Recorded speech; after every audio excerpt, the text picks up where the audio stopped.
Halo semuanya, kali ini kita akan membahas topik penting dalam biokimia yaitu fotosintesis. Proses ini adalah fondasi utama kehidupan di bumi karena menghasilkan oksigen dan makanan bagi tumbuhan. Yuk kita pahami lebih dalam bagaimana tumbuhan hijau dapat mengubah cahaya matahari menjadi energi kimia yang penting.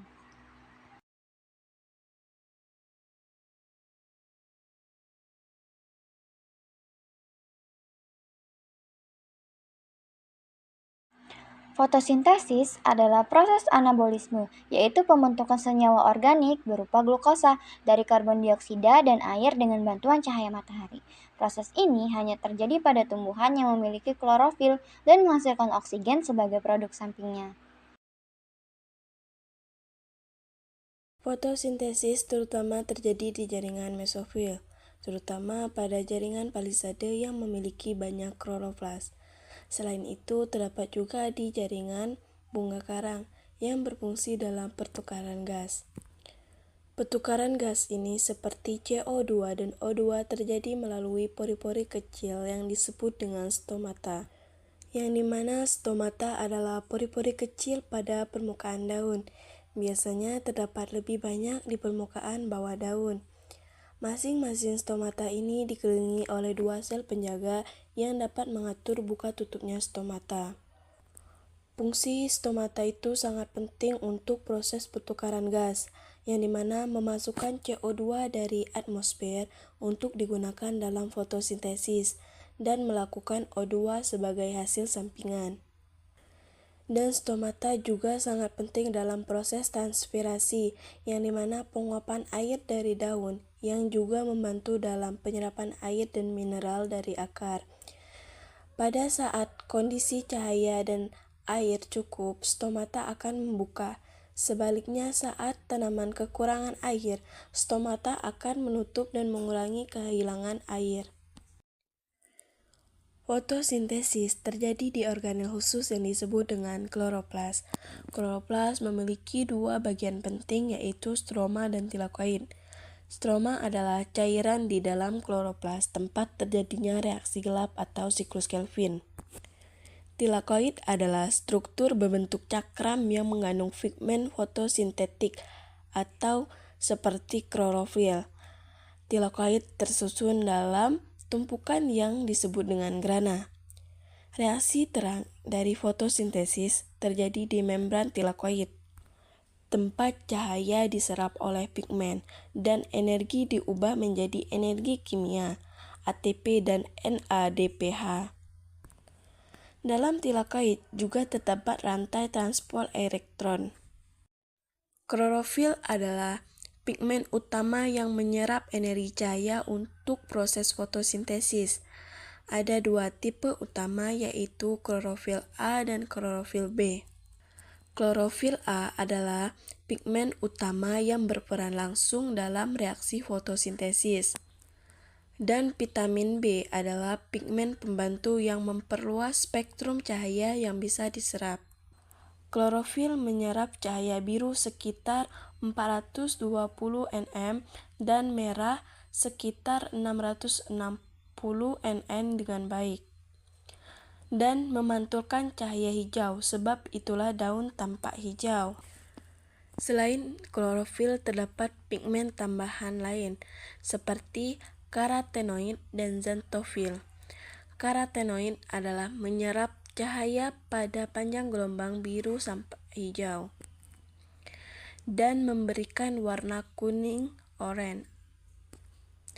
Xanthofil adalah pigmen berwarna kuning yang juga membantu dalam perlindungan terhadap kelebihan cahaya, yang berperan dalam fotoproteksi. Dalam tilakoid juga terdapat rantai transport elektron yang menggerakkan proses fotofosforilasi, yaitu pembentukan ATP dengan bantuan cahaya. Reaksi terang berlangsung di membran tilakoid dan membutuhkan cahaya. Reaksi terang dimulai ketika radiasi cahaya matahari mulai menyentuh daun dan energi foton mulai diserap oleh klorofil. Penyerapan energi foton di klorofil mengakibatkan elektron yang terdapat pada kloroplas berpindah atau bereksitasi ke daerah dengan potensi energi yang lebih tinggi. Setelah tereksitasi, elektron sebagaimana molekul berenergi tinggi lainnya bersifat sangat tidak stabil, karena dalam waktu sepersekian detik, elektron akan kembali ke posisi semula sambil melepaskan energi panas. Pigmen klorofil yang berada pada membran tilakoid terorganisasi dengan molekul dan protein, sehingga membentuk suatu struktur yang disebut sebagai fotosistem. Sebuah fotosistem terdiri dari kompleks pusat reaksi yang dikelilingi oleh beberapa kompleks permanen cahaya. Terdapat dua jenis fotosistem yang berada di membran tilakoid, yaitu fotosistem 1 dan fotosistem 2. Pusat reaksi dari fotosistem 2 dikenal sebagai P680 karena pasangan klorofil A yang terdapat pada fotosistem ini efektif menyerap cahaya dengan panjang gelombang 680 nm. Sementara itu, pusat reaksi PS1 dikenal sebagai PS700 karena pasangan klorofil A efektif menyerap cahaya dengan panjang gelombang 700 nm. Penamaan fotosistem dilakukan berdasarkan mana fotosistem yang ditemukan terlebih dahulu. Tetapi fotosistem 2 pada reaksi terang akan berpartisipasi terlebih dahulu. Kedua pigmen ini, P680 dan P700, adalah molekul klorofil yang hampir identik.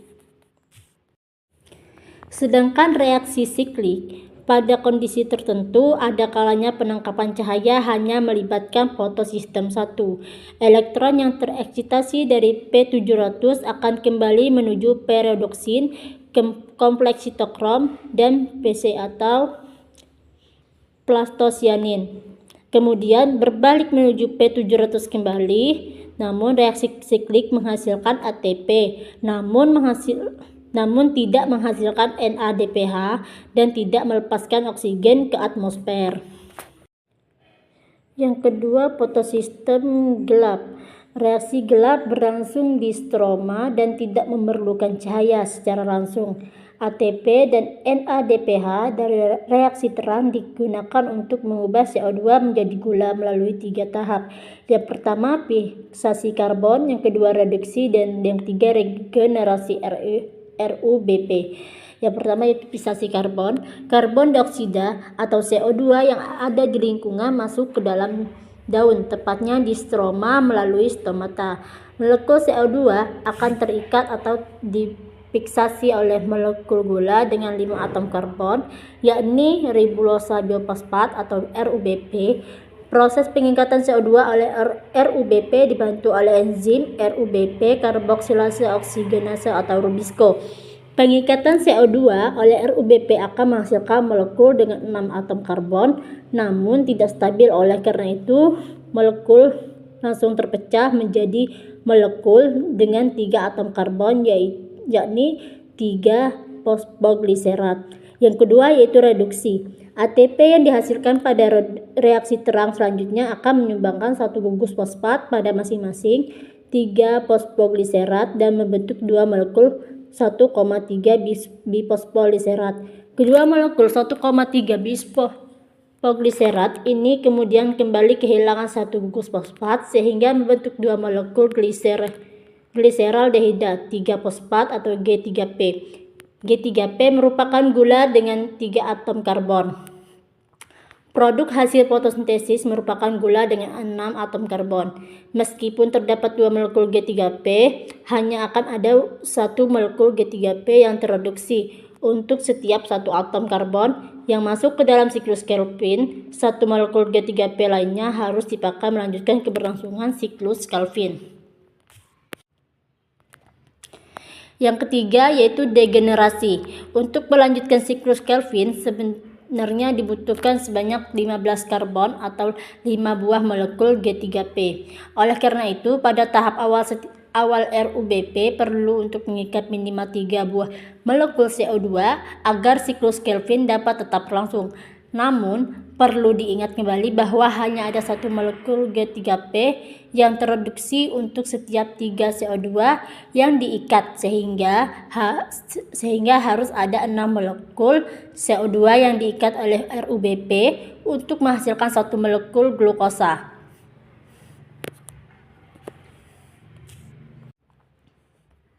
Dalam serangkaian aksi yang kompleks, kerangka karbon dari 5 molekul G3P disusun ulang pada langkah-langkah terakhir dari siklus Kelvin menjadi 3 molekul RuBP.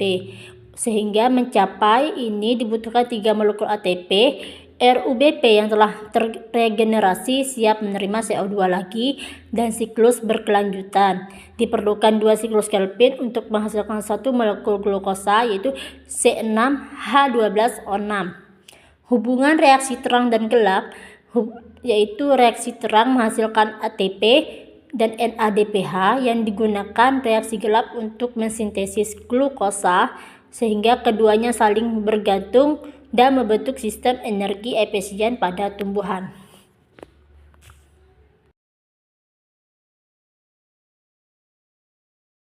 Jenis tumbuhan berdasarkan jalur fotosintesis C3, C4, dan CAM. Tumbuhan C3 seperti padi dan kedelai menggunakan jalur siklus Kelvin langsung. Tumbuhan C4 seperti jagung dan tebu memiliki jalur alternatif yang efisien di kondisi panas dengan membentuk senyawa berkarbon 4 terlebih dahulu. Tumbuhan CAM seperti kaktus dan nanas menyerap CO2 pada malam hari untuk mengurangi kehilangan air.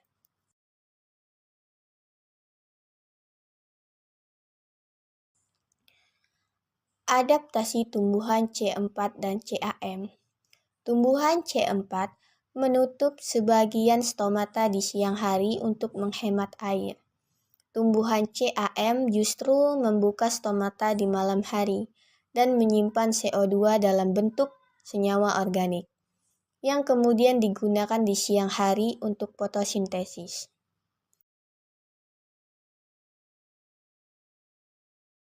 Pentingnya fotosintesis. Fotosintesis adalah jantung dari ekosistem. Ia menyediakan oksigen yang kita hirup dan makanan yang kita makan. Memahami mekanismenya memberi kita wawasan penting tentang perubahan iklim, pertanian berkelanjutan, dan teknologi energi masa depan. Nah, itu dia penjelasan lengkap tentang fotosintesis, dari konsep dasar, struktur daun, dan kloroplas, hingga mekanisme reaksi terang dan gelap, serta adaptasi tumbuhan terhadap lingkungannya. Semoga bermanfaat, dan terima kasih.